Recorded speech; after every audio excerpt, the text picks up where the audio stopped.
Salam saudara-saudari yang terkasih dalam Tuhan. Sukacita sekali dapat bertemu dengan saudara-saudari sekalian dalam merenungkan firman Tuhan di hari ini. Di hari yang spesial tanggal 17 Agustus bertepatan kita memperingati hari kemerdekaan Republik Indonesia ke-80. Kita mau merenungkan firman Tuhan, dan sebelumnya kita tenangkan hati dan pikiran, kita berdoa. Damai sejahtera Allah yang melampaui segala akal akan memenuhi hati dan pikiranmu di dalam Kristus Yesus. Amin. Firman Tuhan yang kita renungkan dibaca dari 1 Petrus pasal 2 ayat 11 sampai 17. Inilah firman Tuhan. Saudara-saudaraku yang kekasih, aku menasihati kamu supaya sebagai pendatang dan perantau, kamu menjauhkan diri dari keinginan-keinginan daging yang berjuang melawan jiwa. Milikilah cara hidup yang baik di tengah-tengah bangsa-bangsa bukan Yahudi, supaya apabila mereka memfitnah kamu sebagai orang durjana, mereka dapat melihatnya dari perbuatan-perbuatanmu yang baik dan memuliakan Allah pada hari Ia melawat mereka. Tunduklah karena Allah kepada semua lembaga manusia, baik kepada raja sebagai pemegang kekuasaan yang tertinggi, maupun kepada wali-wali yang diutusnya untuk menghukum orang-orang yang berbuat jahat dan menghormati orang-orang yang berbuat baik. Sebab inilah kehendak Allah, yaitu supaya dengan berbuat baik kamu membungkamkan kepicikan orang-orang yang bodoh. Hiduplah sebagai orang merdeka, dan bukan seperti mereka yang menyalahgunakan kemerdekaan itu untuk menyelubungi kejahatan-kejahatan mereka.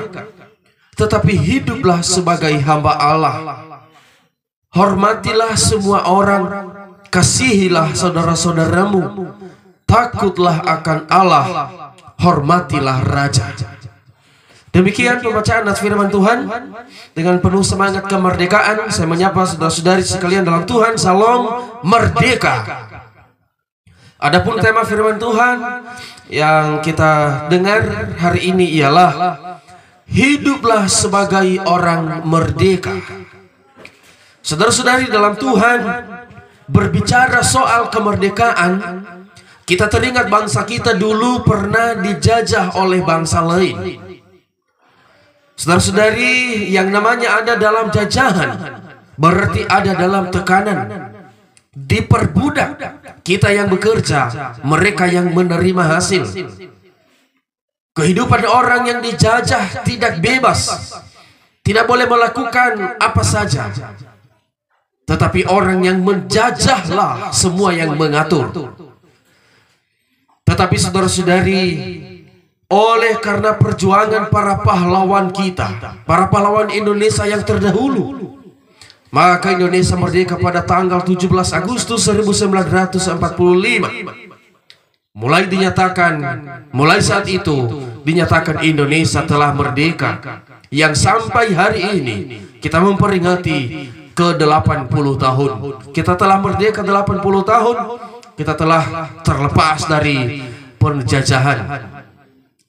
Posisi bangsa Indonesia saat ini ialah bangsa merdeka, tidak lagi dalam pengaturan dan kuasa bangsa lain. Sehingga kita rakyat seluruh Indonesia pun merasakan damai, sukacita, dan bebas melakukan kehidupan kita. Kebebasan yang dimaksudkan bukan bebas berbuat sesuka hati kita, tetapi harus sesuai juga dengan hukum yang berlaku di Indonesia. Kita bebas melakukan apa saja, dapat melakukan pekerjaan, mencari kebutuhan kita apa saja, asal sesuai dengan hukum yang berlaku di negara kita. Karena sebagai bukti kemerdekaan, kita bukan lagi diatur oleh bangsa lain, tetapi kita tunduk terhadap hukum-hukum yang berlaku di negara kita sendiri. Hidup dalam kemerdekaan ialah hidup dalam ketaatan terhadap hukum dan norma yang berlaku dalam negara kita. Demikian juga kehidupan kita dalam beriman kepada Tuhan kita Yesus Kristus. Dulu kehidupan manusia dijajah oleh iblis, dikuasai oleh dosa. Pada saat manusia jatuh ke dalam dosa, iblis menguasai kehidupan manusia. Iblis dan dosa menguasai hati, pikiran, dan seluruh kehidupan manusia. Sehingga yang mengatur kehidupan manusia pada saat itu adalah kuasa iblis, kuasa duniawi, dan kuasa dosa. Tetapi oleh karena besar kasih Allah akan dunia ini, sehingga ia telah mengaruniakan anaknya yang tunggal, supaya setiap orang yang percaya kepadanya tidak binasa, melainkan beroleh hidup yang kekal. Kedatangan Yesus di dunia, Yesus telah memerdekakan kita dari dosa. Yesus telah memerdekakan kita dari iblis.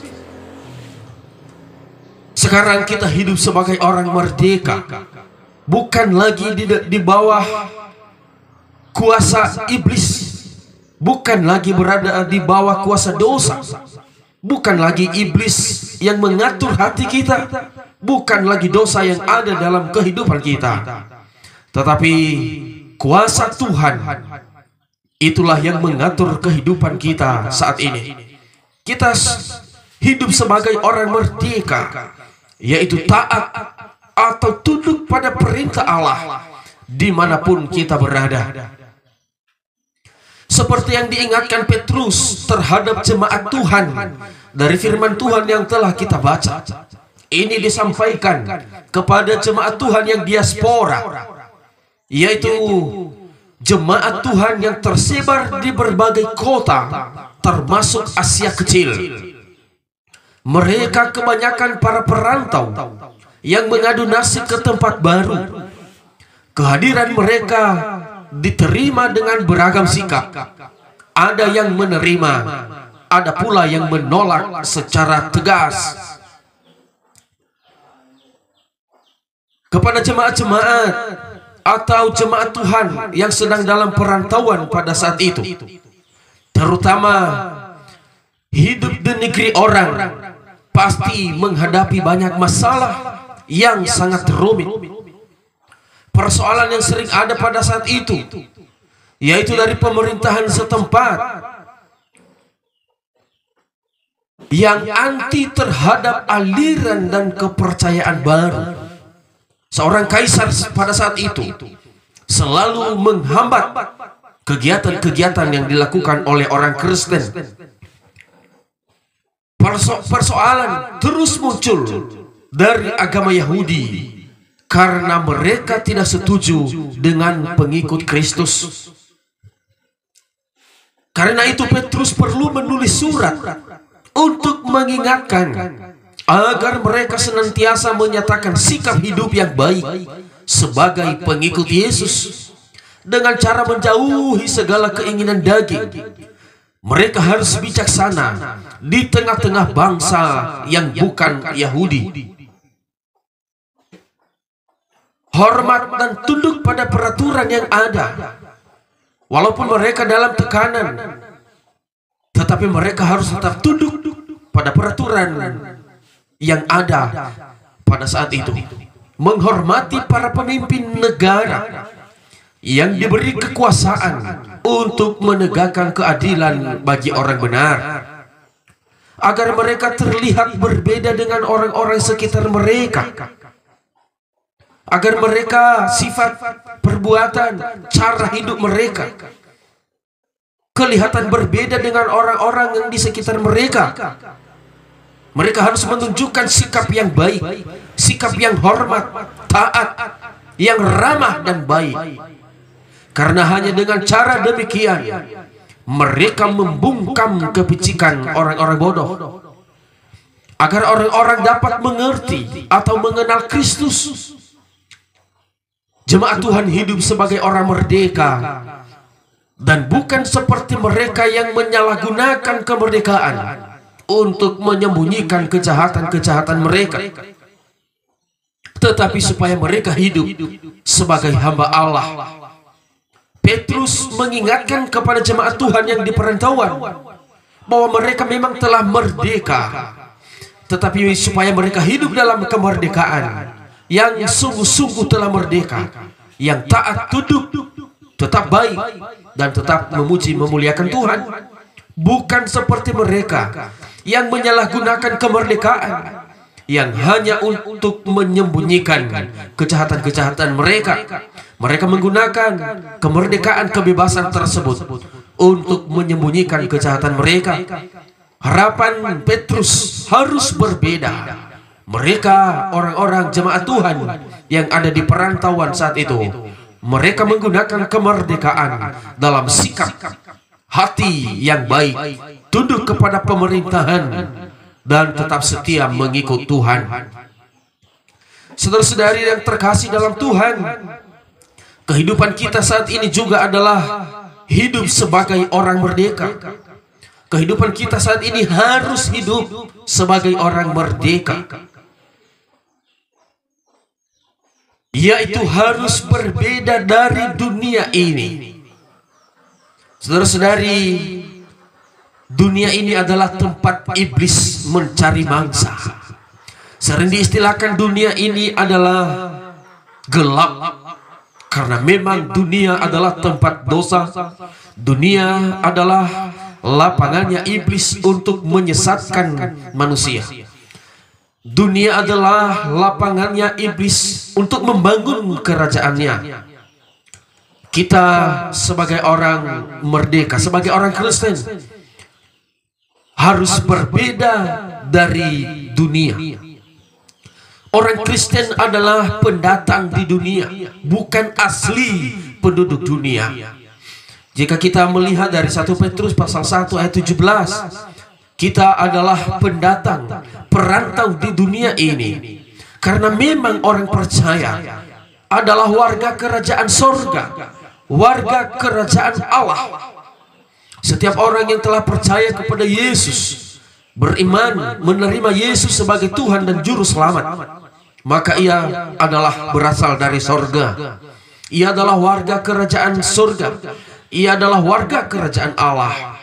Sebab itu saudara-saudari, orang Kristen hanya sebagai perantau dan pendatang di dunia ini. Karena berada di dunia, bukan berarti kita harus menyesuaikan hidup dengan dunia ini. Bukan berarti dunia berbohong, kita juga orang percaya berbohong.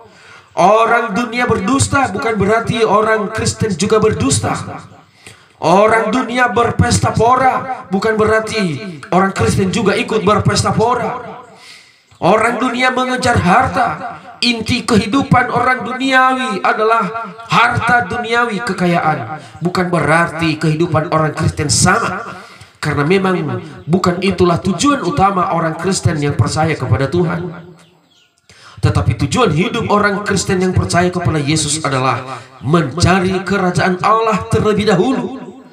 Maka semua kebutuhan jasmani akan ditambahkan oleh Tuhan. Mencari kerajaan Allah, memuji memuliakan Tuhan, itu yang terutama. Masalah kebutuhan itu adalah Tuhan yang memberinya bagi kita. Kita harus tetap memiliki hidup yang saleh dalam ketaatan terhadap firman Tuhan. Ada banyak orang di dunia ini yang sering mengatakan, bagaimana kita dapat berbuat baik? Kalau kita berbuat baik terus, kita tidak akan hidup di dunia ini, karena memang kita masih ada di dunia. Jika kita menegur seseorang dengan firman Tuhan, berhentilah dari sifatmu yang jahat, lalu ia menjawab kepada kita, bagaimana aku dapat berhenti berbuat jahat? Kita juga masih ada di dunia. Nanti berhenti berbuat jahat kalau sudah di sorga. Itu hanya pembelaan, saudara-saudari. Itu bukan pembenaran. Hanya pembelaan agar hidupnya dibenarkan. Orang-orang yang seperti itu, yang punya pemikiran dan kehidupan yang seperti itu, berarti ia telah menjadi orang dunia. Ia telah menghilangkan statusnya sebagai warga kerajaan sorga. Ia telah membuang statusnya sebagai kerajaan Allah. Ia telah memilih hidup sebagai duniawi, sehingga kehidupannya tidak ada bedanya dengan sifat-sifat orang dunia. Kehidupannya tidak ada bedanya dengan sifat-sifat orang yang berdosa, yang belum merdeka, yang belum dimiliki oleh Tuhan. Firman Tuhan saat ini mengingatkan kita, kita harus berbeda dari hidup orang-orang dunia. Kita harus tetap memiliki kehidupan yang saleh, hidup yang baik, taat kepada firman Tuhan, memuji Tuhan senantiasa. Salah satu bentuk kesalehan adalah tunduk kepada mereka yang punya otoritas, taat kepada pemerintah, adat, dan agama. Karena memang itu juga yang sering kita rasakan dalam hidup sehari-hari, sesuai dengan norma-norma pemerintah, norma-norma adat, norma-norma agama yang memang membawa kita pada kebaikan. Kita harus tunduk dan taat dan mengikutinya. Saudara-saudari yang terkasih, jangan salah menggunakan kemerdekaan. Kemerdekaan memang bebas, tetapi bukan bebas sesuka hati, tetapi harus sesuai dengan kehendak Tuhan. Merdeka bukan lagi di bawah aturan bangsa lain, tetapi ada di bawah aturan bangsa kita sendiri. Begitu juga kita merdeka dari iblis. Kita telah merdeka dari dosa. Bukan hidup kita bukan lagi di bawah aturan iblis, bukan dikuasai oleh dunia, tetapi Tuhanlah yang menguasai kehidupan kita. Sebab itu saudara-saudari dalam Tuhan, sebagai orang merdeka, kita menggunakan kemerdekaan ini dalam hal-hal kebaikan. Justru kemerdekaan ini kita tunjukkan dalam sikap bahwa kita lagi bukan orang duniawi. Kita tunjukkan dalam perbuatan bahwa kita bukan dikuasai oleh iblis, bukan lagi dikuasai oleh dunia, tetapi dikuasai oleh Tuhan, dikuasai oleh Tuhan kita Yesus Kristus. Sehingga sifat-sifat Kristuslah itu yang kelihatan dalam setiap perbuatan, dalam setiap sikap yang kita lakukan. Semoga dalam kemerdekaan ini kita terus berdoa, Indonesia tetap damai, Indonesia tetap dalam lindungan Tuhan, Indonesia semakin maju, sejahtera. Begitu juga kita sebagai orang percaya, orang-orang Kristen, kita terus berdoa agar kita benar-benar dimerdekakan dari kuasa si jahat, benar-benar dimerdekakan dari kuasa-kuasa dunia, sehingga kehidupan kita tetap setia di dalam Tuhan kita Yesus Kristus. Demikianlah firman Tuhan yang kita dengar dan kita berdoa. Allah kami yang kasih, oleh karena Engkau telah menebus kami dari kuasa iblis, dari dosa, dan kami telah menjadi orang merdeka, dan kami mempergunakan kemerdekaan kami dengan sungguh-sungguh dan setia. Kami tunjukkan dalam sikap dan perbuatan, dalam menyembah dan memuji Tuhan. Kami tidak mempersalahgunakan kemerdekaan kami, dan kami tidak mau lagi dijajah oleh kuasa iblis. Kami tidak mau lagi dijajah oleh kuasa duniawi. Kami hanya mau Engkau Tuhan yang bertahta dalam hati kami. Amin.